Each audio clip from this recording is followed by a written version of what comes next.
1. oktober, dan trgatve, setve in spravila pridelkov, občinski praznik občine Gornja Radgona, 25. V zadnjem letu živimo drugače, pa vendar je življenje tudi v občini moralo teči naprej, kolikor se je dalo normalno. Na eni strani šli v tisto, kar smo se lansko leto dogovorili, da bomo delali, na drugi strani pa seveda upoštevali te nove okoliščine tega posebnega trenutka, ko je potrebno bilo poskrbeti eden za drugega, ko smo morali vendarle razumeti to, da nismo samo mi, ampak da je še kdo poleg nas.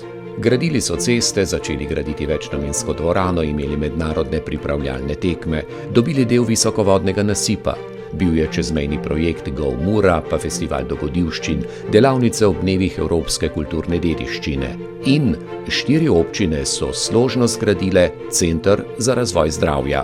Brez težav smo skoraj, da lahko rečem, našli pot do novega prizidka pri zdravstvenem domu. Primaknila je svoje tudi država, torej Ministrstvo za zdravje, kjer smo v tisti 3. etaži s pomočjo tega ministrstva zgradili center za krepitev zdravja, kot smo celoto formalno imenovali, ostalo smo primaknili občine same in pa tudi zdravstveni domi iz svojega denarja moral kak evro odškrniti, ampak danes ga imamo. Vse še ni končano, vsebine za preventivno delovanje so tu, reševalni avtomobili so pod streho. Jaz se veselim tega delovanja v zdravstvenem domu, ampak najbolj tistega dela, ki govori o preventivi, torej o zdravem načinu življenja, da imajo potem v tistih etažah, kjer zdravijo manj dela. To je tisto, kar sem poudaril tudi včeraj na otvoritvi. Želim si, da bi imeli največ dela tam, kjer se učimo, kako se zdravo živi, da bi v drugih delih imeli manj dela. Vrhunec praznovanja pa je vedno akademija, za katero je, tako župan, ključna srčnost. To je tista srčnost, ki je ključna pri tem, da se ljudje,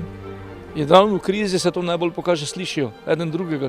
Sam sem celo govoril o besedicah kot vidim vas ne, čutim vas pa. To je tisto, kar sem želel sporočiti tistim, ki spremljajo te naše dogodke, da nam ni vseeno, da takrat, ko je nekomu hudo, ko prihaja, recimo, kot je bila razstava, danes v Gornji Radgoni, ki je odprta, nek novi drugi val, upam, da ta novi drugi val preraste v nekaj novega, nekaj takega, kar nam bo seveda z uspešnim premaganim koronskim paketkom, če smem tako reči, pripomoglo, da bomo jutri kljub svoje drugačnosti postali točno tisto, kar si človek najbolj mora želeti. Srčni, prijateljski, torej sočutni in slišni do stiske človeka. Jaz verjamem, da se tukaj v pomurskem prostoru nam zagotovo slabo ne piše, ker to zmoremo.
Zlati grb je prišel v roke prostovoljki, občinski uslužbenki, ženski, ki je velikega srca kot prostovolec praktično celo življenje. In ko sva se pogovarjala, te dni je šla tudi v zasluženi pokoj, sem jo vprašal: Marjeta, kdaj boš ti nehala biti prostovoljka? Pa je rekla: nikoli, oziroma takrat, ko bom umrla. To so bile njene besede, ki so me presunile. Nekdo, ki že celo življenje je prostovolec, pravi: počel bom to, dokler bom zmogel. In to je tisto sporočilo, ki potem mora najti pot do zlatega grba občine Gornja Radgona, kot ga je nocoj prejela. Prav tako smo nanizali potem vse te prejemnike priznanj, ki so po svoje prispevali, da živimo tukaj v tej lokalni skupnosti, po moji oceni, pa ne, da bi želeli biti drugačni od drugih, ampak vendarle z veliko mero poslušanja. Torej spet sva pri razstavi v Gornji Radgoni, veliko mero slišnosti, veliko mero tistega dajanja človek sočloveku in veliko mero tiste nesebičnosti in prispevanja, da Ne samo meni, ampak da je vsem nam bolje.